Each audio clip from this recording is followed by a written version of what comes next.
Hello everyone, I'm Dr. Ashish Reddy, consultant microsurgical andrologist from Asian Andrology, Gachibowli, Hyderabad.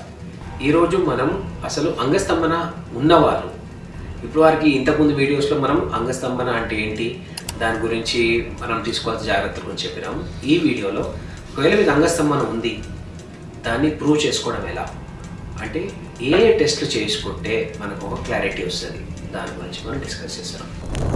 మన hormone profile, hormones అనేది చాలా important. దీనికి important hormone testosterone hormone. Testosterone హార్మోన్లో multiple components ఉంటాయి. అంటే testosterone total ఉంటుంది, free testosterone ఉంటుంది, 17 hydroxy progesterone ఉంటుంది. 17 హైడ్రాక్సీ ప్రొజెస్టెరాన్ మనకు తెలిసేది ఏంటంటే ఇంటర్టెస్టిక్యులర్ టెస్టోస్టెరాన్ ఎలా ఉందో మనకు క్లారిటీ వస్తుంది. ఈ మూడు ఇంపార్టెంట్.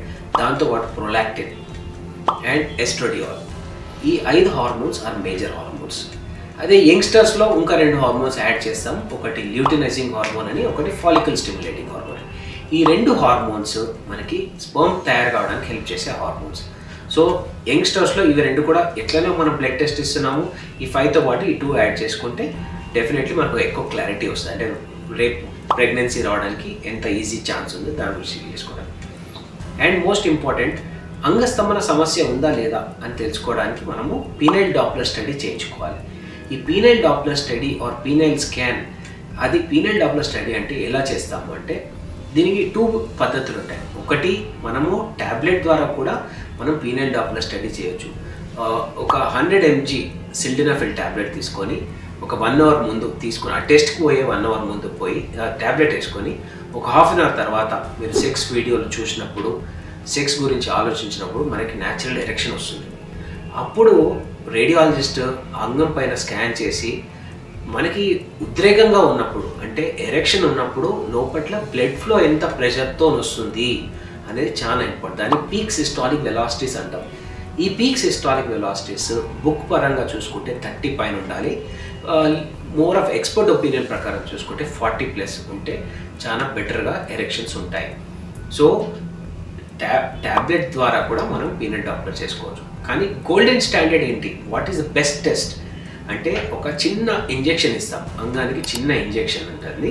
అది ఒక మనం నార్మల్ మన ఇంట్లో ఎవరైనా షుగర్ పేషెంట్స్ ఉన్న వాళ్ళు ఇన్సులిన్ ఎలా తీసుకుంటారో చిన్న ఇన్సులిన్ సిరెంజ్తోని, అలానే అంగానికి చిన్న ఇన్సులిన్ సిరెంజ్తోని ఒక చిన్న పెప్పవరిన్ అని ఒక ఇంజెక్షన్ ఇస్తారు. ఈ పెప్పవరిన్ ఇంజెక్షన్ ఏంటి అంటే అంగం లోపట్ల ఫ్లోని పెంచే ఒక డ్రగ్.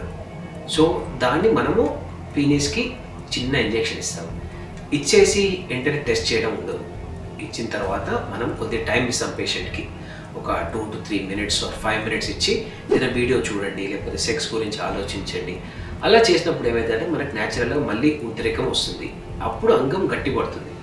గట్టిపడిన తర్వాత అప్పుడు దాన్ని వెలాసిటీస్ మెజర్ చేస్తాం. ట్యాబ్లెట్ అయినా ఇంజెక్షన్ అయినా 2 ఒకటే. కానీ మోర్ యాక్యురేట్గా ఆలోచిస్తే నన్ను అడిగితే ఎక్స్పర్ట్ ఒపీనియన్ ప్రకారం ఇంజెక్షన్ ఇస్తే చాలా బెటర్గా ఉంటుంది. ఇంకో దీంట్లో ఇంకో థాట్ ప్రాసెస్ ఉంది, అసలు ఇది చేయాలన్నా వద్దా అని. కానీ గ్లోబల్ స్టాండర్డ్గా ఇది చేయించుకుంటే మనకు కంప్లీట్గా ఆన్సర్ వస్తుంది. కాబట్టి చేయించుకుంటే చాలా బెటర్. అండ్ ఇంకొక కామనెస్ట్ దీంట్లో భయం ఏముంటుందంటే చాలా వరకు మన లిటరేచర్ చదివితే అరే ఇంజెక్షన్ చేసుకున్న తర్వాత ప్రియాపిజం వస్తుందంట, అంగం పర్మనెంట్గా డ్యామేజ్ అవుతుందంట. ఇవన్నీ నాన్సెన్స్ అండి. ఎప్పుడైనా ప్రాపర్ డోసేజెస్, ఫస్ట్ ఒక ఇంజెక్షన్ ఇస్తాం మనము పెప్పవరిన్ అని, సెకండ్ ఫినైలెఫ్రిన్ ఇంజెక్షన్ ఇస్తాం. ఫినైలెఫ్రిన్ ఇంజెక్షన్ ఎందుకంటే ఒకవేళ అంగము గట్టిగానే ఉండిపోతే ఈ ఫినైలెఫ్రిన్ ఇంజెక్షన్ వేయడం ద్వారా ఆటోమేటిక్గా వీక్ అయిపోతుంది. దీంట్లో భయపడాల్సిన అవసరం లేదు. ఇంకోటి చాలామంది నా పేషెంట్స్ చెప్పే కామనెస్ట్ ప్రాబ్లం ఏంటంటే, సార్ ఇంజెక్షన్ ఇచ్చారు డాక్టర్ గారు, ఏదో ఊహించుకోమన్నారు, నేను అక్కడ రూమ్లో అందరు ఇక్కడ సిస్టర్ ఉండే, అక్కడ వాళ్ళు ఆపరేటర్స్ ఉండే, కంప్యూటర్ ఆపరేటర్స్, వీళ్ళందరి ముందు సెక్స్ గురించి ఆలోచించలేకపోయినా. జనరల్లీ ఒక ఇంజెక్షన్ ఇచ్చినప్పుడు ఆటోమేటిక్గా మనకి ఫ్లో పెరుగుతుంది. సో మీరు రిపోర్ట్ రాంగ్ వస్తుందని భయపడద్దు.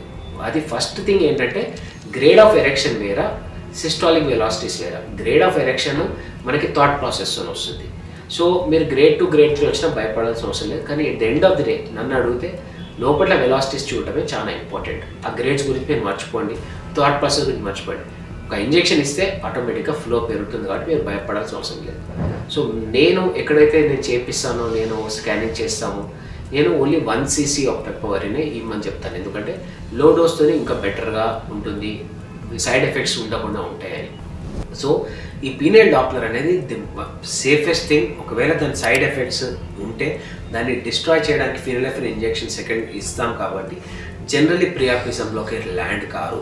ఒకవేళ ప్రియాపిజం లాగా అంటే ఎప్పుడైనా అందరు గుర్తుపెట్టుకోవాల్సింది ఏంటంటే, ఒకవేళ ఒక ఇంజెక్షన్ ఇచ్చారు డాక్టర్ గారు, 4 hours కంటే ఎక్కువ ఎరెక్షన్ ఉంటే నియరెస్ట్ హాస్పిటల్కి ఖచ్చితంగా వెళ్ళండి. సో దీని ప్రియాపిజం అంటే ఆ ప్రియాపిజం రాకుండా ఉండడానికి మనం ఎటువంటి స్టెప్స్ తీసుకోవాలో ఖచ్చితంగా తీసుకుంటాం. కానీ వస్తే మాత్రం నియరెస్ట్ హాస్పిటల్కి వెళ్ళండి, everything will be all right. And దీంట్లో భయపడాల్సిన అవసరం లేదు, సింపుల్ స్ట్రైట్ ఫార్వర్డ్ టెస్ట్. ఇంకా ఫర్దర్గా దీని గురించి ఏమైనా ఐడియాలు కావాలా, ఎనీ డౌట్స్ ఉన్నా కానీ, ఎనీ కామెంట్స్ చేయాలన్నా కానీ కింద కామెంట్స్లో తెలియజేయండి. లేకపోతే నా కింద వచ్చే నా నంబర్కి కాల్ చేయొచ్చు, లేకపోతే నన్ను వచ్చి విజిట్ చేయొచ్చు. Thank you so much.